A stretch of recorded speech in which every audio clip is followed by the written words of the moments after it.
Video games are an interesting medium. They combine things like music, cinematography, world building, and many other types of expression into one interactive experience. Because of this, you could say that video games have a certain narrative advantage when compared to other media like cinema or literature.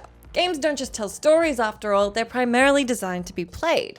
And sometimes those interactive aspects of a game can hinder its ability to present the narrative, including the way in which characters are portrayed. A simple mechanic might turn a feared villain into a laughable joke, or a sympathetic companion into a blood-boiling quest giver that never shuts up. While there are obviously plenty of examples of game mechanics complementing the story, it's important to remember that this type of symbiosis isn't a guarantee. I'm Jess from WhatCulture, and here are 10 brilliantly written characters ruined by game mechanics.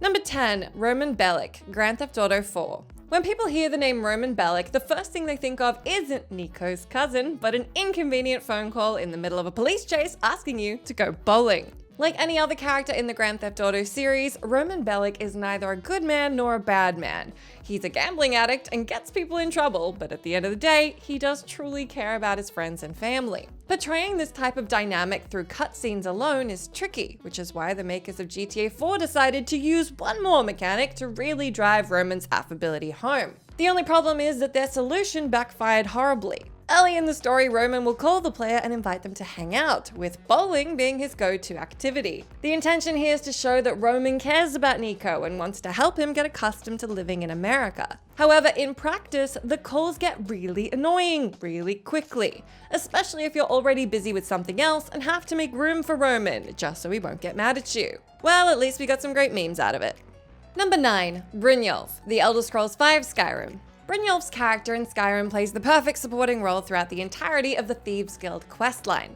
He starts off as the man who introduces the Dragonborn into the guild, and then sort of becomes a mentor figure for them. Then finally a trusted companion that will follow you anywhere, no matter how ridiculous or crazy things can get. Brynjolf's development throughout the quests is honestly one of the better parts of the Thieves Guild storyline. When you finish all of it, it feels as though the two of you have gone through a lot together, and you can count on Brynjolf among your closest friends in all of Skyrim. Well, except that you can't, because he can't be your companion. And since he's not a quest-giving NPC either, every time you talk with him, he'll just respond with a quick, "I'm busy," and then proceed to ignore you. In fact, because Brynjolf doesn't have a lot of voice lines after you become leader of the Thieves Guild, he'll be telling you that he's too busy to talk to you all the time. And just like that, the guy who literally joined a cult just to help you becomes an insufferable tool.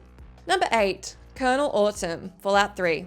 Colonel Autumn is a brilliant villain for the story of Fallout 3, and a character that, even if you hate him, you have to commend his dedication to his cause. As the colonel of the genocidal Enclave, Autumn is a fearsome soldier who's earned quite the reputation for himself, both in terms of his combat abilities and his resourcefulness. This, combined with his absolute obsession over his faction's mission of purifying the wasteland, makes him a truly intimidating and worthy adversary for the player. Unfortunately, it all falls apart right at the grand finale of the game, and it's all due to Fallout 3's combat system. Mainly that it's as derpy as a kid on anesthesia after having their wisdom tooth pulled out. If the player decides to have a final showdown with Colonel Autumn in the Project Purity chamber, the man certainly doesn't live up to his reputation. Instead of being a cold and calculated military man, Autumn will simply stand there, letting you unload a full magazine on him using your VATS and turn his brain into goop. The man goes down so fast, it's almost insulting. A random raider would likely put up more of a fight than him. Number 7. Destroyer, Borderlands. The Destroyer is an interesting figure in the world of Borderlands. It's a gargantuan eldritch monster that was locked away by an ancient civilization and unknowingly released by the Vault Hunters.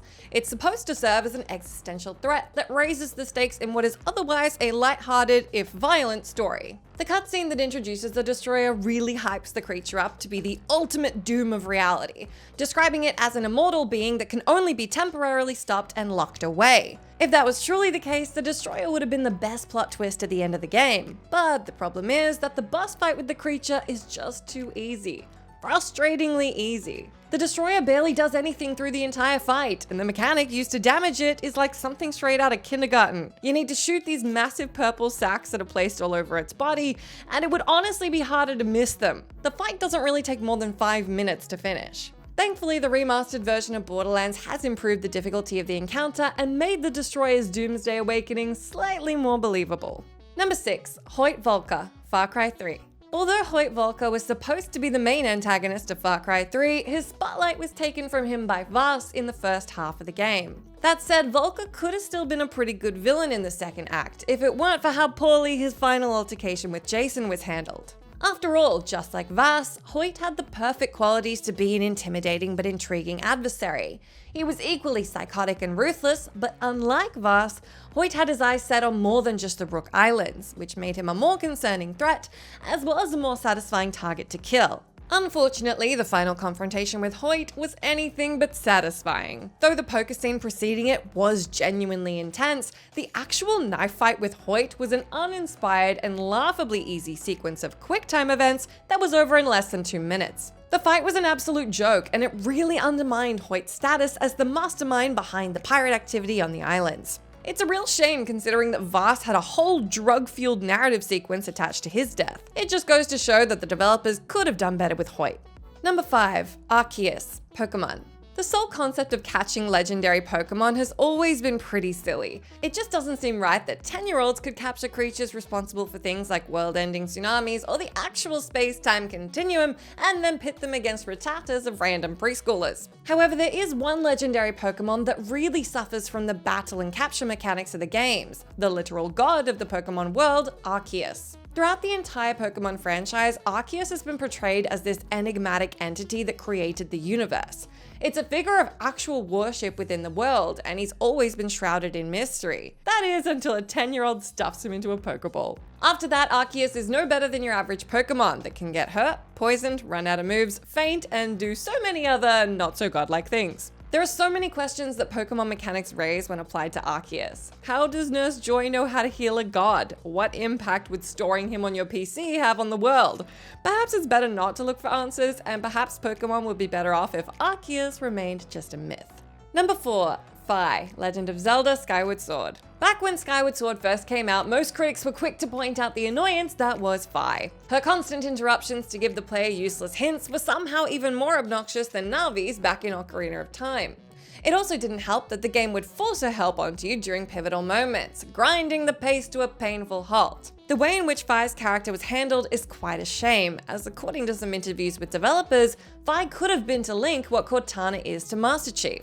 Nintendo's Hidemaru Fujibayashi said in 2011 that he envisioned Fi as the perfect companion for a silent protagonist like Link. She was supposed to be an all-knowing spirit of the Master Sword that would serve as both an assistant to Link as well as a storyteller, providing context for newly visited locations and driving the narrative forward. If these two functions were the only things Fi did in the game, her character would have complemented the story perfectly, instead of hindering it.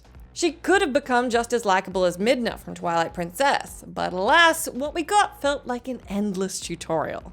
Number 3. Preston Garvey, Fallout 4. Preston Garvey was easily one of the most hated characters in Fallout 4. His voice actor's line delivery was very unenthusiastic, his faction felt very one-dimensional, and most importantly, he would never shut up about settlements that needed help. What his character ended up being for most players was an insufferable quest dispenser that constantly urged you to rescue nameless settlers all over the Commonwealth. This didn't really have to be the only quality of Preston's character though. You see, if Preston liked you well enough, he'd open up to you and reveal an interesting struggle in his character.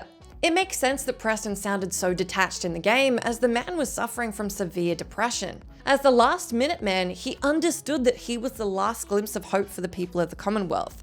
But at the same time, it was hard for him to fulfill this role as he himself stopped believing the Minutemen's cause could ever succeed. Preston's inner conflict adds a lot of depth to not just his character, but also his faction. However, because he was the Minutemen's go-to quest giver, players didn't really get to see and appreciate this side of him.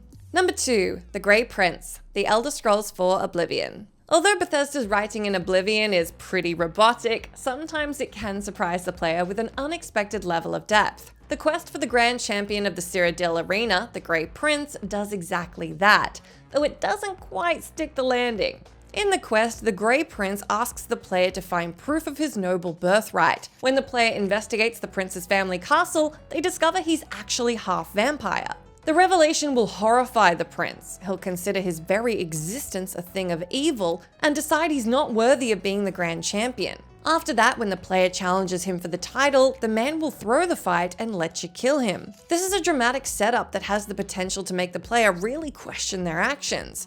However, any sort of remorse is lost as, due to Oblivion's stiff combat mechanics, the Grey Prince just sort of stands there as you slowly pummel him to death. It removes any element of drama from the situation and makes the champion look like he's wondering what to eat that evening rather than anything worthwhile. Number 1. Dutch Van der Linde, Red Dead Redemption 2.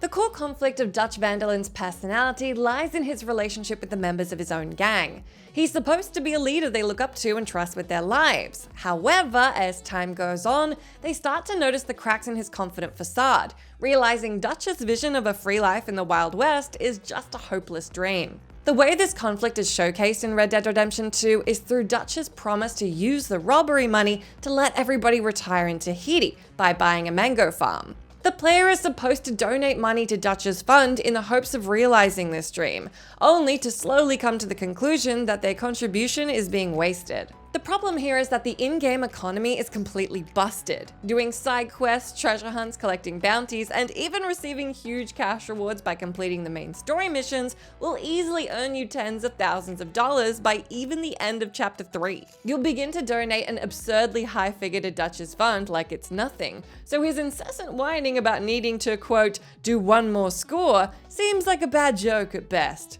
How about having some goddamn faith in yourself for a change? That's the end of our list, but let me know down in that comment section if you can think of any other brilliantly written characters ruined by game mechanics. As always, I've been Jess from WhatCulture. Thank you so much for hanging out with me. If you like, you can come say hi to me on my Twitter account where I'm at Jess McDonald, but make sure you stay tuned to us here for plenty more great gaming lists.